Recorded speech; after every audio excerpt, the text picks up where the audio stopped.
7 horas e 46 minutos e a gente circula, a gente gira pelas ruas de Salvador ao vivo. Só a TV Itapuã, Rede Record, só o Bahia no Ar tem estas informações para você em tempo real. Vinícius Cunha, de mais um ponto de Salvador, falando sobre o trânsito da capital baiana. Vinícius, é com você. Adriana, nesse momento nós falamos aqui da do bairro Sete Portas, e por aqui o trânsito está intenso e chega a ficar lento em alguns pontos. Já complica ali para quem pega vindo do dique do Tororó para chegar aqui na Sete Portas, encontra o trânsito um pouco mais lento nesta região da cidade. Isso porque o fluxo de veículos aqui é muito grande e as vias são pequenas, Adriana. Então acaba não comportando aí a quantidade de veículos. Nós estamos indo aqui no sentido Baixa do Sapateiro e estamos parados aqui literalmente nas Sete Portas por conta desse congestionamento que ainda complica, ainda mais complica por conta de uma sinaleira ali na já chegada da Baixa dos Sapateiros, nesse cruzamento ali. Então fica bastante intenso e acaba complicando a vida dos motoristas que circulam por esta região da cidade. Então a gente pede a você que está saindo de casa agora, se puder, evite essa área, busque vias alternativas para fugir deste congestionamento aqui na região das Sete Portas. Obrigada, então, Vinícius. Só lembrando a você aí de casa, tá? A partir de sexta-feira, dia 1º de julho, começam a ser religados e substituídos 37 radares de fiscalização de limite de velocidade nas ruas de Salvador. 13 novos aparelhos começarão a ser instalados, ou melhor, funcionarão a partir de sexta-feira. 13 novos aparelhos de radares de fiscalização. Então ficariam aí, ao todo, sexta-feira, 50 novos radares nas ruas de Salvador, radares de fiscalização. Você vê imagens ao vivo da ladeira do Gantuá, no bairro da Federação, neste momento. Trânsito para quem segue aí sentido Graça, bairro da Graça, sentido Praça do Campo Grande, o trânsito está congestionado para realmente... É porque, na realidade, a gente vê assim, mas é porque lá na frente tem um ponto de ônibus. Aí o ônibus para e fica essa fila indiana. Aí depois vai um pouquinho, mas é porque a via é uma alternativa para quem quer evitar a orla, para chegar mais cedo aí no centro de Salvador.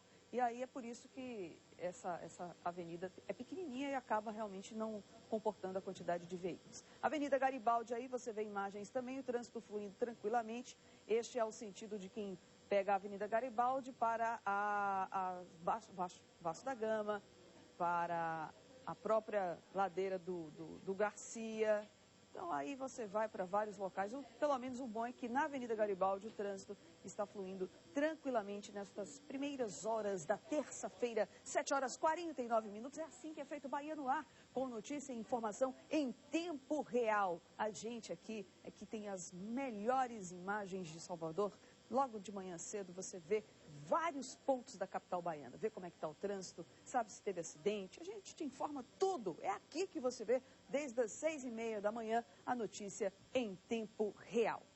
7h50 e notícia em tempo real, e a gente chega primeiro também, tá? A gente chegou logo de madrugada, cheguei aqui, 4 da manhã, a gente já recebeu o telefonema e já mandamos a nossa equipe para lá. E vamos mostrar agora este caso. Um homem foi assassinado a tiros na madrugada de hoje no bairro do Garcia, centro de Salvador. O crime ocorreu aí por volta das 4 horas da manhã, na rua Prediliano Pita. Josemar Damasceno Costa, 30 anos de idade. Ele teria sido morto por 2 homens que estavam em um carro de cor prata. De acordo com testemunhas, o homem era usuário de drogas, era um dependente químico. Segundo ainda outras informações da polícia, o crime teria sido por disputa de ponto de venda de drogas entre traficantes do bairro e das invasões de Manguinho e Ferreira Santos. Polícia técnica esteve no local, o corpo foi levado para o Instituto Médico Legal e o caso vai ser investigado pela Delegacia de Homicídios. A gente chegou até antes da polícia aí, viu? Realmente, logo, pelo amor de Deus, né? Dia nem amanheceu, já tem um crime como esse. É incrível isso, é uma tristeza mostrar isso para você, mas foi o que aconteceu e os nossos jornalistas, a nossa equipe de reportagem estava lá logo na madrugada e mostrando o que aconteceu nessa madrugada, repito, no bairro do Garcia, em Salvador. Agora 7 horas 51 minutos. E o novo presidente da Empresa Baiana de Desenvolvimento Agrário, que atua diretamente com agricultores e investidores do setor, toma posse hoje à tarde. Quem tem mais informações é a repórter Jéssica Senra. Olá, Jéssica, bom dia, bom trabalho e você traz boas novidades, inclusive? Muito bom dia, Adriana. Bom dia a todos. É isso mesmo. Hoje a Empresa Baiana de Desenvolvimento Agrícola ganha novo diretor-presidente. É Leonardo de Faro Teles, que já é funcionário de carreira há mais de 30 anos. E ele está aqui ao nosso lado, vai conversar um pouco sobre as políticas públicas que têm sido aplicadas pela EBDA aqui no nosso estado. Bom dia, Leonardo. Como é que a EBDA tem atuado aqui na agricultura baiana? Bom dia, um prazer imenso estar aqui falando para toda a Bahia. A EBDA é uma empresa que tem mais de 40 anos no estado da Bahia e trabalha especificamente com a agricultura familiar. É uma empresa de desenvolvimento em agropecuária que atende especificamente e prioritariamente o agricultor familiar, apesar de atender todos os agricultores do estado. Trabalha com extensão rural, trabalha com os processos de desenvolvimento nos municípios baianos e também nos territórios de identidade, que é uma forma de planejamento do governo federal que a Bahia também adotou.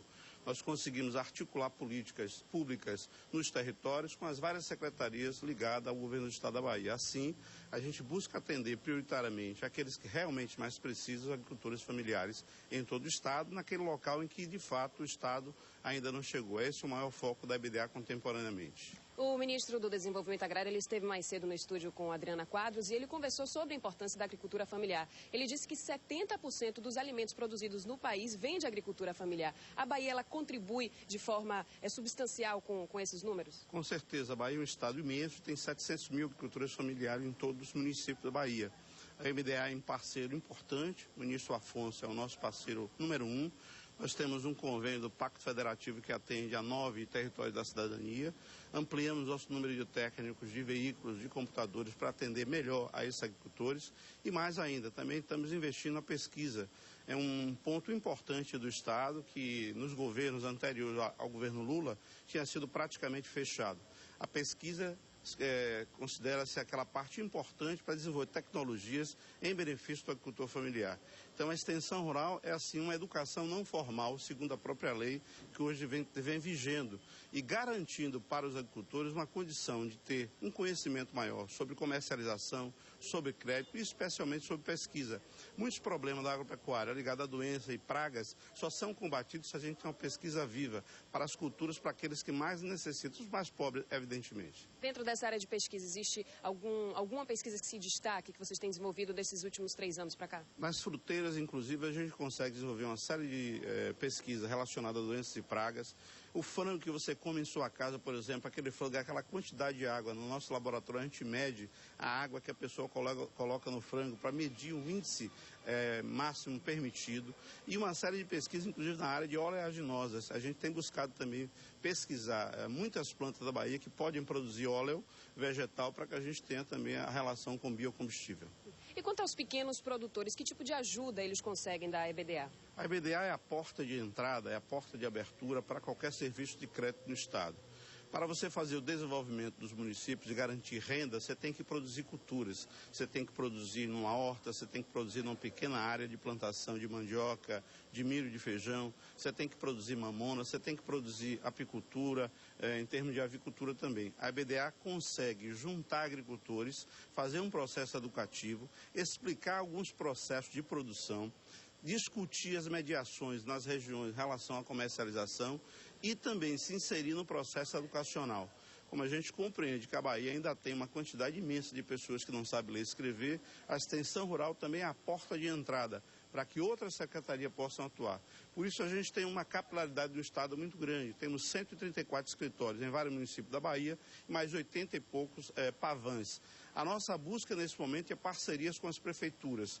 Ora, se a Bahia tem uma população que tem, e tem muitas prefeituras com municípios no máximo com 25 mil habitantes, é aí que a gente está presente exatamente para promover o desenvolvimento. Seguindo, inclusive, a orientação nacional da gente buscar atender aquele que mais precisa, que não tem nenhum tipo de renda, que não tem nenhum tipo de possibilidade alimentar, inclusive. Inclusive, falando nisso, nessas pessoas que têm poucas possibilidades, elas conseguem algum tipo de financiamento através da EBDA? Como é que isso acontece? A EBDA é o grande vetor, né, dos bancos e também do governo federal. Esse programa que a nossa presidenta acaba de lançar, o Brasil Sem Miséria, a EBDA vai concorrer a uma chamada pública para os territórios de Irecê e do Velho Chico, lá em cima, em Lapa. Nós iremos atender na Bahia 8.600 famílias e até março de para o ano nós vamos ampliar esse programa. Então, a Bahia vai poder fazer, através da EBDA, um processo de inclusão. Nesse programa colocado pelo governo federal, inclusive, vai ser dado para cada família R$ 2.400 num processo de 3 parcelas em que a gente vai construir uma relação de produção com essas famílias. A Bahia lançará oportunamente um programa chamado de Inclusão Produtiva, que pensa atender 400 mil agricultores. A EBDA irá atender 200 mil em todo o estado, tentando buscar também aquele viés para aquela pessoa que tem a estrutura, tem a casa, tem a terra, mas ainda não conseguiu produzir. E é essa pessoa que a gente quer contribuir e ajudar para que ela melhore as suas condições de renda. Maravilha, então muito trabalho aí para o senhor daqui para frente. Parabéns pela promoção. Um bom dia, muito obrigada pela participação. Bom dia. Adriana. Obrigada, Jéssica. Olha só, gente, agora o assunto é saúde. Daqui a pouquinho a gente fala sobre saúde, assunto extremamente importante. Mas antes, eu quero só pedir a licença a você para dar uma boa dica. Quer se divertir à noite? 7h15 da noite. Não perca a novela Rebelde. Está tão divertida. Veja uma prévia do capítulo de hoje. Depois daquele beijo, Vamos dividir o beijo do Tomás. Não, beijo não, só vou contar como foi. Carla fica ainda mais apaixonadinha. Você quer saber se vocês estão namorando? Quero. Você acha que eu pergunto pra ele? Segue a sua intuição e faça o que ela mandar. Mas será que Tomás também curtiu? Mas tá maluco? Aconteceu, pois é. Amigo não beija amigo e deixa por isso mesmo. Quem falou que eu vou deixar por isso mesmo? Isso é com você. Hoje, 7h15 da noite, Rebelde. Bom, agora sim o assunto é saúde e, como eu disse anteriormente, vai te interessar muito. Na realidade, é um alerta. Na Europa, você sabia que está acontecendo uma epidemia de sarampo? O que preocupa os órgãos de saúde do Brasil, em especial aqui na Bahia. O estado recebe muitos turistas e turistas europeus que podem trazer a contaminação para cá. No Brasil, no dia 14 deste mês, foi confirmado que os casos da doença subiram de 11 para 15, considerados importados, já que os pacientes têm o mesmo vírus que circula nos países europeus. Na Bahia, para você aí de casa ter ideia, um caso da doença já foi diagnosticado. O governo antecipou o cronograma da campanha de vacinação contra a doença. Neste ano, nos estados de Alagoas, Bahia, Ceará, Minas Gerais, Pernambuco, Rio de Janeiro, Rio Grande do Sul e São Paulo, a vacinação teve início no dia 18 de junho, segue até 22 de julho. Mas aí a gente se pergunta, né? Como é que acontece o contágio da doença? Para se proteger só mesmo com a vacina? Perguntas para o meu entrevistado responder. Nós recebemos hoje no estúdio médico infectologista Antônio Bandeira, doutor Antônio Bandeira. Prazer enorme. Bom dia.